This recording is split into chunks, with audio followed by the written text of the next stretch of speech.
Assalamualaikum warahmatullahi wabarakatuh. Selamat pagi anak-anak kelas 12 jurusan otomatisasi tata kelola perkantoran. Jumpa lagi bersama Bapak Pak Franky. Sebelum kita belajar, mari kita berdoa dulu. Berdoa mulai. Selesai. Hari ini kita akan melanjutkan pembelajaran mata pelajaran otomatisasi tata kelola kepegawaian,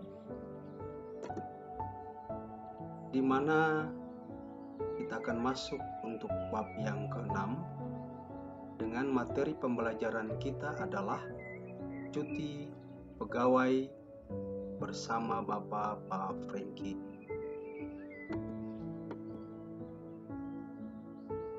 Kalau misalnya di minggu-minggu yang lalu kita sudah membahas banyak hal tentang kesejahteraan pegawai, kemudian ada 2 kelompok yang sudah presentasi ke sekolah, di mana Bapak memberikan tugas kepada kalian semua untuk berdiskusi tentang analisis demonstrasi yang diberikan atau yang dijalankan oleh para buruh. Insya Allah 2 kelompok itu bisa bekerja dengan baik, yang lainnya ditunggu. Hari ini tujuan pembelajaran kita adalah siswa memahami pengertian cuti. 6.2 siswa memahami macam-macam cuti. 6.3 siswa memahami manfaat cuti. 6.4 siswa memahami prosedur cuti dan aspek yang terkait di dalamnya. 6.5 siswa membuat kesimpulan. Pengertian cuti. Kalau misalnya bahasa cuti ini tidak lagi asing buat kalian semua. Cuti biasanya diberikan kepada para buruh, pegawai negeri sipil yang bekerja di instansi ataupun di sebuah perusahaan.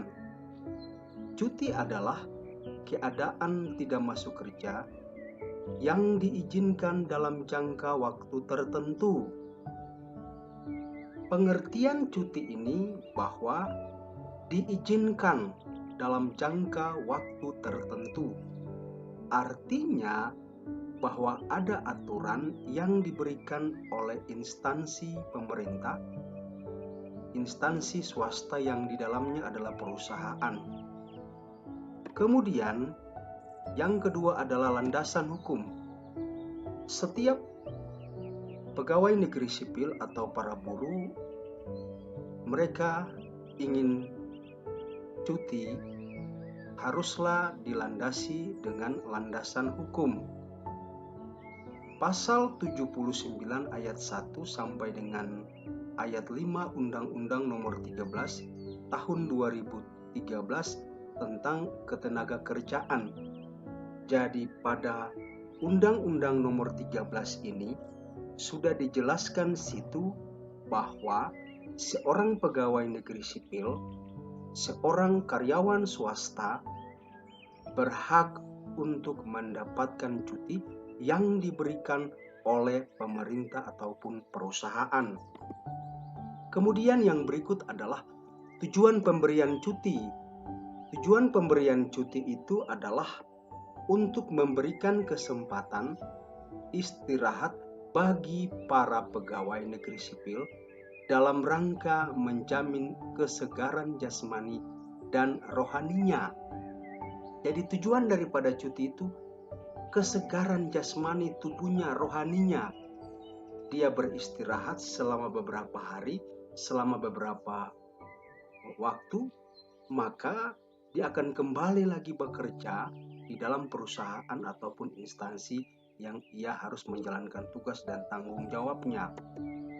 Kemudian yang berikut adalah cuti haid dan cuti hamil bagi buruh perempuan. Tadi sudah Bapak singgung bahwa semua aturan tentang cuti itu harus dibuat oleh pemerintah. terkait dengan cuti haid dan cuti hamil bagi buruh perempuan itu diatur dalam Peraturan Pemerintah Nomor 11 Tahun 2017 tentang manajemen pegawai negeri sipil yang ditandatangani oleh Presiden Joko Widodo pada tanggal 30 Maret 2017.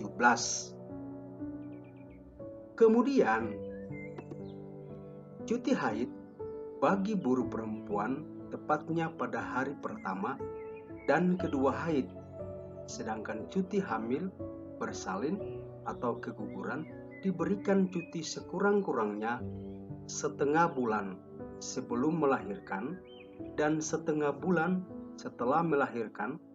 Untuk keguguran cuti diberikan sekurang-kurangnya setengah bulan dengan surat keterangan dokter kandungan. Ini aturan bahwa seorang buruh pegawai negeri sipil khusus bagi perempuan, mereka mau mengajukan cuti haid itu ada aturannya, ada waktunya yang ditentukan atau yang diatur oleh pemerintah sesuai dengan Peraturan Pemerintah Nomor 11 Tahun 2017 ini. Kemudian macam-macam cuti. Yang pertama adalah cuti tahunan, yang kedua adalah cuti besar, yang ketiga adalah cuti sakit, yang keempat adalah cuti melahirkan, yang kelima adalah cuti karena alasan penting, yang keenam adalah cuti bersama, yang ketujuh adalah cuti luar tanggungan negara. Jadi ini ada 7 cuti yang mesti dan harus ada dalam aturan-aturan yang dibuat oleh pemerintah. Untuk siapa? Untuk pegawai negeri sipil, untuk karyawan swasta yang bekerja selama dia bekerja dalam perusahaan maupun instansi. Bicara tentang macam-macam cuti, tadi sudah disampaikan bahwa ada aturan yang mengikat itu.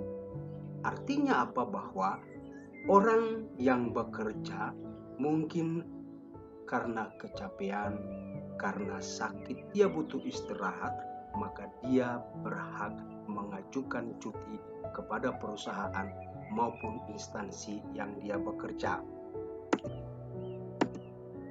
Kesimpulan, apa yang kita ajarkan di hari ini bahwa cuti itu adalah wajib dan hak bagi setiap pegawai negeri sipil, pegawai negeri swasta. Kemudian ada undang-undang yang mengikat setiap pengajuan cuti yang diberikan kepada karyawan maupun kepada pegawai negeri sipil. Tugas hari ini adalah masing-masing bekerja di rumah, jelaskan macam-macam cuti. Yang kedua, tulislah Undang-Undang Nomor 13 Tahun 2013 dan Peraturan Pemerintah Nomor 11 Tahun 2017. Itu saja yang bisa Bapak sampaikan hari ini. Jaga kesehatan kalian semua. Kalau keluar rumah pakai masker, cuci tangan kembali ke rumah. Tetap semangat menjadi anak-anak yang berguna bagi orang tua, bagi negara dan bangsa. Assalamualaikum warahmatullahi wabarakatuh.